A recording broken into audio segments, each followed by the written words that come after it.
Hello बच्चों, जय हिंद। आज हम लोग डिस्कस करेंगे एनसीईआरटी का अगला topic chemicals from common salt. यानी कि जो सॉल्ट होता है उससे हम लोग क्या क्या केमिकल बना लेते हैं। ठीक है, तो एनसीईआरटी का 2.4.3 वाला टॉपिक है। 2.4.3 हेडिंग के अंदर है chemicals from common salt.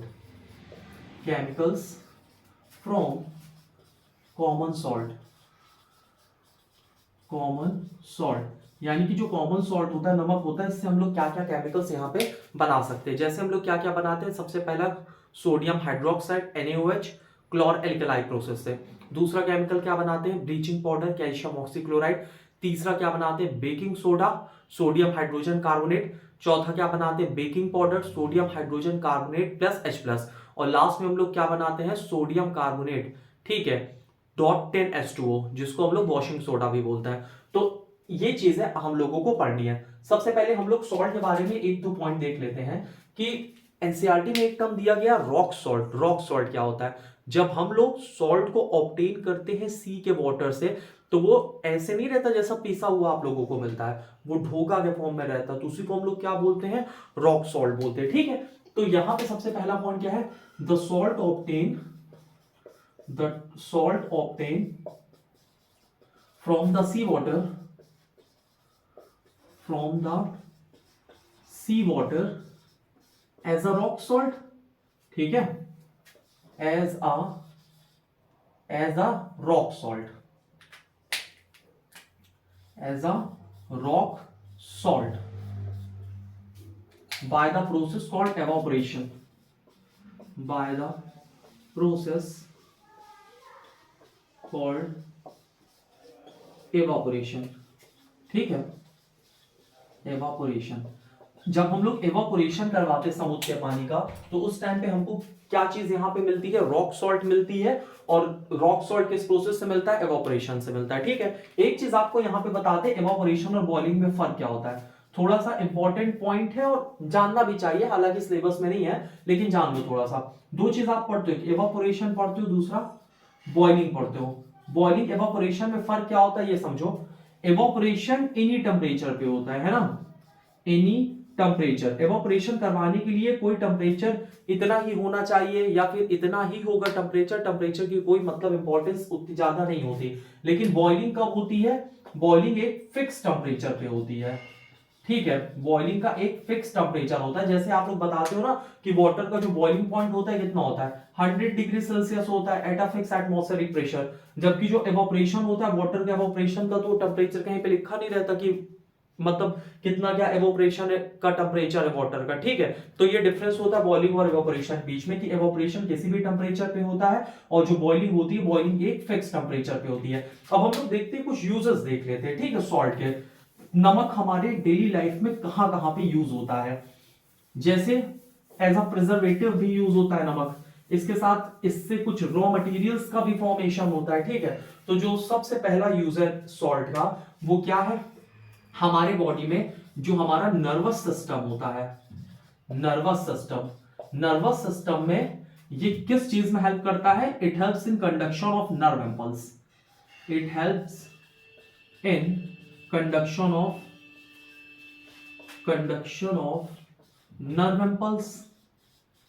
Nerve impulse, ठीक है, ये नर्व इंपल्स के कंडक्शन में हेल्प करता है सॉल्ट। दूसरा सॉल्ट का यूज क्या है, कि जैसे पिकल्स, यानी कि जो अचार होता है, और अचार के साथ साथ में मीट होता है।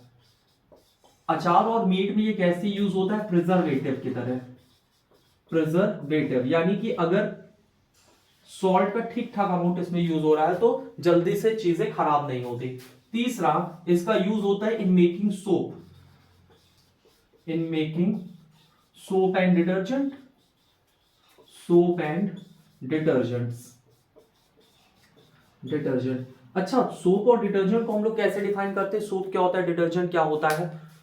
देखो, सोप डिटर्जेंट को हम लोग कैसे डिफाइन करते हैं, सोप क्या है, सोडियम और potassium salt of long chain carboxylic acid. ठीक है, तो यहां पे इस तरह से सोडियम का यूज होता है, यानी नमक का यूज होता है। इसके साथ साथ में जो नमक होता है, इससे हम लोग कुछ चीजों का फॉर्मेशन करते हैं, यानी नमक जो है सॉल्ट रॉ मटेरियल की तरह एक्ट होता है कुछ इंपॉर्टेंट चीजों के लिए। तो अगला पॉइंट क्या है, salt act as a raw material, raw material, ठीक है। सॉल्ट रॉ मटेरियल की तरह एक्ट करता है for various compound, for various compound. अब देखो ये किस किस कंपाउंड के लिए रॉ मटेरियल की तरह एक्ट करता है, ये हम लोग देखते हैं। नमक से हम लोग क्या क्या बनाते हैं। सबसे पहला यहां पे है NaOH, सोडियम हाइड्रोक्साइड, ठीक है। इसका कॉमन नेम क्या है, कॉस्टिक सोडा, कॉस्टिक सोडा। दूसरा, ये किस प्रोसेस से बनता है, क्लोर एल्केलाई प्रोसेस, क्लोर एल्केलाई प्रोसेस। ये जो क्लोर एल्केलाई प्रोसेस है ना, ये काफी इंपॉर्टेंट है, इसके बारे में अभी हम लोग डिस्कस करेंगे। दूसरा, NaOH के बाद यहां किस चीज का फॉर्मेशन होता है, कॉस्टिक सोडा हो गया। दूसरा CaOCl2, ये है क्या, ये है ब्लीचिंग पाउडर, ब्लीचिंग पाउडर, ठीक। ये क्लोरीन का इस्तेमाल करके बनता है। तीसरा इससे प्रोडक्ट ऑब्टेन होता है baking soda, baking soda. Baking soda क्या होता है, सोडियम हाइड्रोजन कार्बोनेट NaHCO3, ठीक है। इसके साथ और इससे क्या ऑब्टेन होता है, baking powder, baking powder. Baking powder का कैसे क्या होता है, जब हम लोग सोडियम हाइड्रोजन कार्बोनेट यानी बेकिंग सोडा में किसी एसिड को ऐड कर देते हैं तो ये क्या बन जाता है, बेकिंग पाउडर बन जाता है। और लास्ट में इससे क्या ऑब्टेन होता है, पांचवी चीज, सोडियम कार्बोनेट Na2CO3.10H2O, ठीक है, सोडियम कार्बोनेट। और ये सोडियम कार्बोनेट क्या है, इसका कॉमन नेम है वॉशिंग सोडा, वॉशिंग सोडा। अब आपको यहां यह देखना है कि ये जो 10H2O लिखा है, 10H2O का मतलब क्या है, इसको बोलते हैं water of crystallization, water of crystallization, crystallization. अब यहां पे वाटर ऑफ क्रिस्टलाइजेशन का मतलब ये होता है कि हमको वॉशिंग सोडा को लेके उसमें पानी नहीं भर देना है, ठीक है। इसके जो यहां पे मॉलिक्यूल है, जो कंपाउंड है, इसके साथ वाटर कुछ अटैच रहता है क्रिस्टल फॉर्मेशन के टाइम पे। और इससे होता क्या है कि ये जो है कभी भी मतलब वेट नहीं करता क्रिस्टल को, ठीक है, जो वाटर ऑफ क्रिस्टलाइजेशन होता है। और जब हम इसको गर्म करते हैं तो इसका कलर भी चेंज देखने के लिए मिलता है, जो कि आगे हम लोग समझेंगे, ठीक है। तो सॉल्ट से हम लोगों को क्या क्या मिलता है, सॉल्ट किन किन चीजों के लिए रॉ मटेरियल एक्ट करता है। सबसे पहला सोडियम हाइड्रोक्साइड, जिसको कॉस्टिक सोडा बोलते हैं, ठीक है। कैसे ऑब्टेन होता है, क्लोर एल्कलाई प्रोसेस से। दूसरा, कैल्शियम ऑक्सीक्लोराइड यानी ब्लीचिंग पाउडर ऑब्टेन होता है। तीसरा, बेकिंग सोडा यानी सोडियम हाइड्रोजन कार्बोनेट ऑब्टेन होता है। चौथा, baking powder sodium hydrogen carbonate के साथ जब हम H+ को मिला देते हैं, H+ का मतलब कोई एसिड, जैसे आपने बेकिंग सोडा डाला, बेकिंग सोडा में आपको करना क्या है, जैसे आपने टार्ट्रिक एसिड मिला दिया या विनेगर मिला दिया, तो उस टाइम पे किस चीज का फॉर्मेशन होता है, बेकिंग पाउडर का।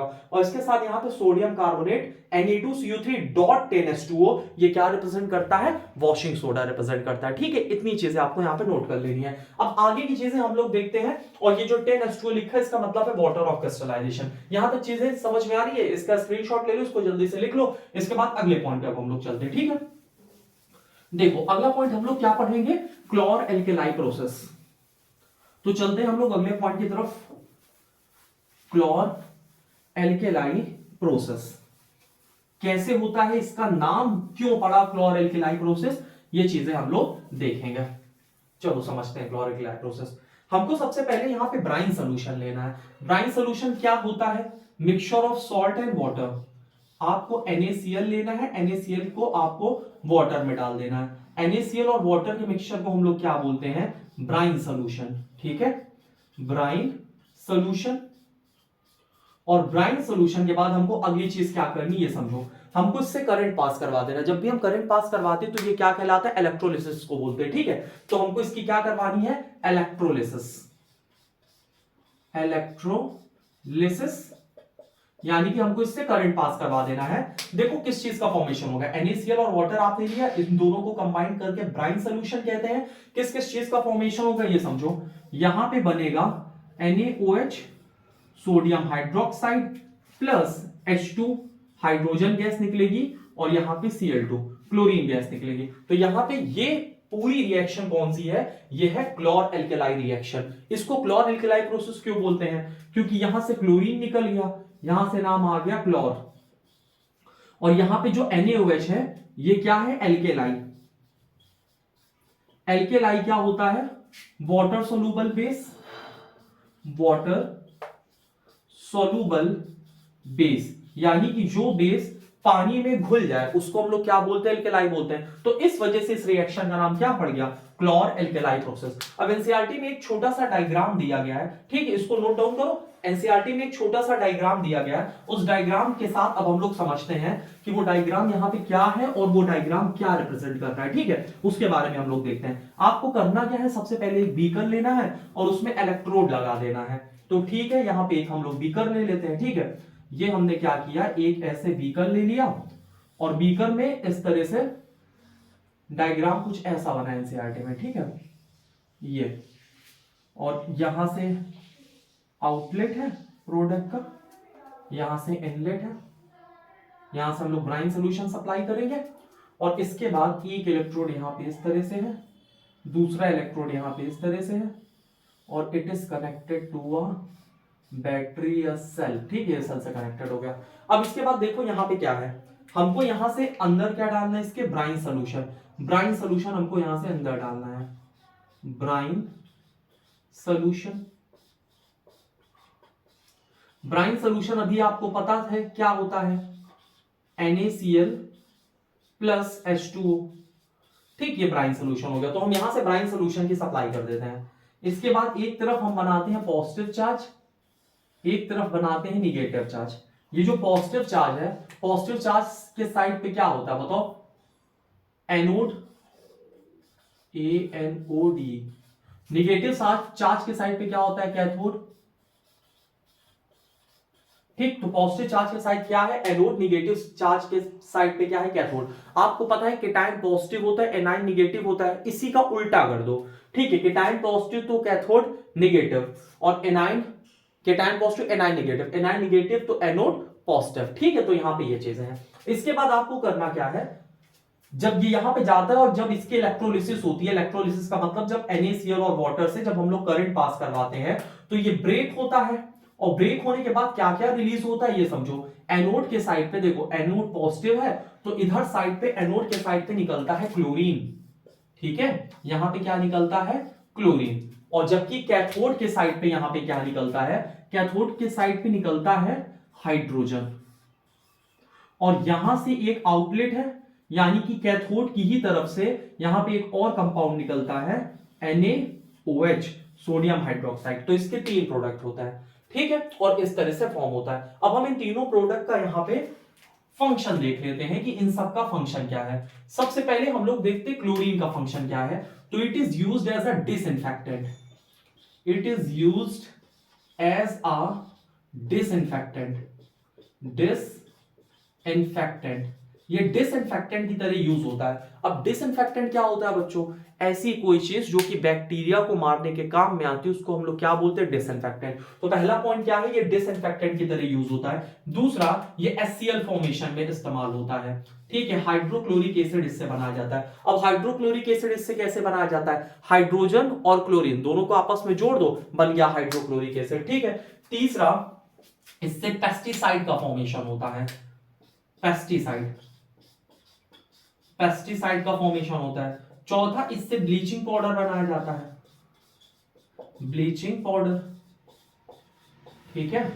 और इससे क्या बनता है, CFC बनता है, क्लोरोफ्लोरोकार्बन, PVC बनता है, पॉलीविनिल क्लोराइड। अब ये जो CFC है, क्लोरोफ्लोरोकार्बन, ये पहले यूज होता था एज अ कूलेंट। कूलेंट किस में यूज होता था, एक तो रेफ्रिजरेटर में यूज होता था और दूसरा किस में यूज होता था, घर में जो एयर कंडीशनर होती, AC, वहां पे यूज होता था। लेकिन इसके साथ दिक्कत क्या थी कि जो क्लोरोफ्लोरोकार्बन है ना, ये ओजोन लेयर के साथ, क्लोरोफ्लोरोकार्बन का एक कंटेंट क्लोरीन है, तो ये किसके साथ रिएक्ट कर जाता था, ये रिएक्ट कर जाता था एटमॉस्फेयर में ओजोन लेयर के साथ, और ओजोन लेयर के साथ ये क्या करता था, ओजोन लेयर का डिप्लीशन कॉज करता था, ठीक है। है। ओजोन लेयर एटमॉस्फेयर की कौन सी लेयर में होती है? स्ट्रेटोस्फीयर में होती है, ठीक है। यूपीपीसीएस का सवाल है। तो यहाँ पे जो क्लोरोफ्लोरोकार्बन है, क्लोरोफ्लोरोकार्बन यहाँ पे क्या करता है? ओजोन डिप्लीशन के लिए रिस्पॉन्सिबल है। पीवीसी क्या होता है? पीवीसी फुल फॉर्म होता है पॉलीविनिल क्लोराइड।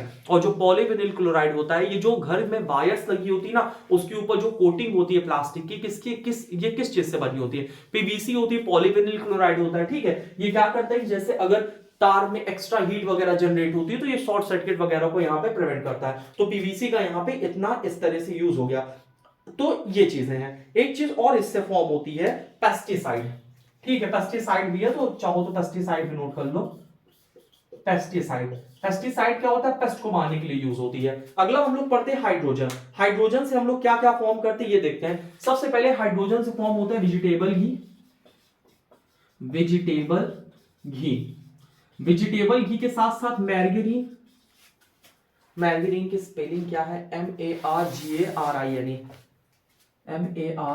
MARGARINE। मैर्गरीन क्या होता है? नेट पे देखे थे इसका, ये होता है नकली मक्खन जो पेस्ट्री वगैरह में यूज होता है ना, जो ऊपर क्रीम वगैरह खाते हो, वो क्या होता है एक्चुअल में? वो मैर्गरीन ही होता है, ठीक है। तो ये चीज है। इसके साथ ये भी HCl फॉर्मेशन में मदद करता है, ठीक है, क्योंकि HCl का इंपॉर्टेंट कॉन्स्टिट्यूएंट है हाइड्रोजन। इसके बाद इंपॉर्टेंट ये क्या है? Hydrogen used as a fuel, ठीक है, यूज एज फ्यूल। और कहां पे फ्यूल की तरह यूज होता है? रॉकेट में। तो रॉकेट वगैरह में जो हाइड्रोजन होता है, हाइड्रोजन को हम लोग फ्यूल की तरह से यूज करते हैं। इससे मिथेनॉल का भी फॉर्मेशन होता है और अमोनिया का फॉर्मेशन होता है। दो और फंक्शन है, एक तो इससे अमोनिया का फॉर्मेशन होता है और दूसरा मिथेनॉल, ठीक है। तो इतनी चीजें हाइड्रोजन से बनती है। पहला वेजिटेबल घी, दूसरा मैर्गरीन, तीसरा HCl फ्यूल की तरह यूज होता है, अमोनिया फॉर्मेशन होता है और मेथेनॉल। सोडियम हाइड्रोक्साइड का क्या क्या यूज होता है, इसको हम लोग देखते हैं। यहां पे सबसे पहला यूज है सोप डिटर्जेंट के काम में आता है। Soap and detergent, detergent. अब आपको यहां पे ये बताते हैं कि ये जो सोडियम हाइड्रोक्साइड होता है NaOH, आपको पता है कि हम लोग साबुन यूज करते हैं, ठीक है। और जो साबुन होता है, साबुन का नेचर कैसा होता है? बेसिक नेचर होता है, क्योंकि जो हमारे बॉडी से पसीना वगैरह निकलता है वो सब कैसा होता है? एसिडिक। तो एसिड को न्यूट्रलाइज करने के लिए क्या यूज होता है? बेस। तो सोडियम हाइड्रोक्साइड यहाँ पे सोप और डिटर्जेंट बनाने के काम में आता है। दूसरा यहाँ पे NaOH का क्या यूज है? आर्टिफिशियल फाइबर और पेपर बनाने के काम में आता है। पहला अगला क्या है? ये पेपर बनाने के काम में आता है और आर्टिफिशियल फाइबर बनाने के काम में आता है। आर्टिफिशियल फाइबर, ठीक है। और आर्टिफिशियल फाइबर यहां पे क्या है? रेयन, ठीक है। तो ये आर्टिफिशियल फाइबर यहां पे बनाने के काम में आता है। तो ये यहां पे कुछ यूजेस हैं किसके? सोडियम हाइड्रोक्साइड के। और इसके साथ हाइड्रोजन का यूज है, ये सोडियम हाइड्रोक्साइड का यूज है, ये हाइड्रोजन का यूज है और क्लोरीन का यूज है। इंपॉर्टेंट है, नोट कर लो, पूछा जा सकता है। और जो क्लोर एल्कलाई प्रोसेस है, ये आपके कंपटीशन लेवल में भी कई बार क्वेश्चन पूछा जाता है, ठीक है। तो यहां पे ये चीज है, इसको नोट डाउन कर लो। इसके बाद अगली चीज अब हम लोग समझते हैं कि जो ब्लीचिंग पाउडर होता है, ब्लीचिंग पाउडर का यहां पे क्या रोल है और ब्लीचिंग पाउडर किस तरह से क्या फॉर्म होता है। चलो पढ़ते हैं आगे। ब्लीचिंग पाउडर के बारे में हम लोग देखते हैं। कैल्शियम ऑक्सीक्लोराइड, ठीक है।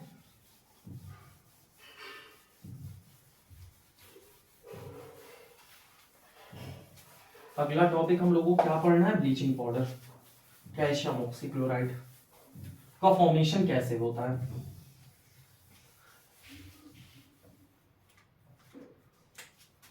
ऑन पासिंग, जब हम लोग क्लोरीन गैस को स्लेक लाइम के ऊपर से पास करवाते हैं, स्लेक लाइम क्या है? कैल्शियम हाइड्रोक्साइड, COH का होल ट्वाइस, तो किस में कन्वर्ट हो जाता है? Bleaching powder. तो on passing the chlorine gas, on passing chlorine gas, on passing chlorine gas through calcium hydroxide, CaOH का whole twice, it forms bleaching powder, ठीक है। It forms bleaching powder, bleaching powder. यानी कि जब हम लोग यहां पे क्लोरीन गैस को पास करवाएंगे कैल्शियम हाइड्रोक्साइड से, तो किस चीज का फॉर्मेशन होता है? Bleaching powder. अब ये देखो कैसे फॉर्म होता है, ये देखो स्लेग लाइम क्या होता है? CaOH का होल ट्वाइस कैल्शियम हाइड्रोक्साइड, इससे क्या पास करवाना है? क्लोरीन पास करवाना है। क्या बनेगा? CaOCl2 plus H2O। और CaOCl2 ये क्या है? कैल्शियम ऑक्सीक्लोराइड, एक तो इसका नाम ये हो जाएगा कैल्शियम ऑक्सी क्लोराइड, और एक और नाम इसका बोल सकते हो bleaching powder, common name bleaching powder. ठीक है, तो इस तरह से ब्लीचिंग पाउडर फॉर्मेशन होता है। जब भी हम लोग क्लोरीन को पास करवाते कैल्शियम हाइड्रोक्साइड से, तो किस चीज का फॉर्मेशन होता है, कैल्शियम ऑक्सीक्लोराइड और वाटर। ठीक है, तो इस तरह से ब्लीचिंग पाउडर का यहाँ पे फॉर्मेशन हो जाता है। अगला हम लोग देखते हैं, कुछ यूजेस देखते हैं कि ब्लीचिंग पाउडर के हमारे डेली लाइफ में क्या क्या यूजेस होते हैं और इसको हम लोग किस तरह से यूज करते हैं। चलो यूजेस देखते हैं, अगला पॉइंट हम लोग ब्लीचिंग पाउडर के। तो सबसे पहला यूज यहाँ पे ब्लीचिंग पाउडर का है कि ये टेक्सटाइल इंडस्ट्री में यूज होता है और linen industry. It is used in linen and textile industry, textile industry. अगला क्या है, it is used as a disinfectant, it is used as a disinfectant, disinfectant मतलब ये भी मतलब चीजों को मतलब देखो ब्लीचिंग पाउडर मिलाया जाता है जो टैप वाटर आता है, ठीक है, जो आपके घर में पानी वगैरह आता है नल से, सरकारी नल से, उसमें क्या यूज होता है, उसमें ब्लीचिंग पाउडर यूज होता है एज अ डिसइंफेक्टेंट। ठीक है, इसके साथ साथ में ये क्लॉथ वॉशिंग के लिए यूज होता है, क्लॉथ वॉशिंग के लिए कहां पे यूज होता है, लॉन्ड्रीज। ठीक है, तो लॉन्ड्रीज में ये यूज होता है क्लॉथ वॉशिंग के लिए। इसके साथ साथ में ये यूज होता है as an oxidizing agent, as an oxidizing agent. ठीक है, तो ये कुछ यूजेस हो गए ब्लीचिंग पाउडर के, ध्यान देना। सबसे पहला क्या है, टेक्सटाइल इंडस्ट्री में यूज होता है, दूसरा एज अ डिसइंफेक्टेंट यूज होता है, तीसरा वॉशिंग कपड़े वगैरह धुलने के काम में आता है लॉन्ड्रीज में, और इसके बाद ऑक्सीडाइजिंग एजेंट की तरह यूज होता है। ठीक है, तो आज हम लोग इतने दो ही केमिकल्स के बारे में पढ़ेंगे, एक सोडियम हाइड्रोक्साइड हमने कवर कर लिया, दूसरा ब्लीचिंग पाउडर कवर कर लिया। अब अगले क्लासेस में मतलब अगले क्लास में हम लोग क्या पढ़ेंगे, आगे एक चीज है sodium hydrogen carbonate, sodium carbonate और प्लास्टर ऑफ पेरिस, और ये चीजें आज हम नेक्स्ट लेक्चर में हम लोग खत्म करेंगे। तब तक के लिए इतना ही, जय हिंद।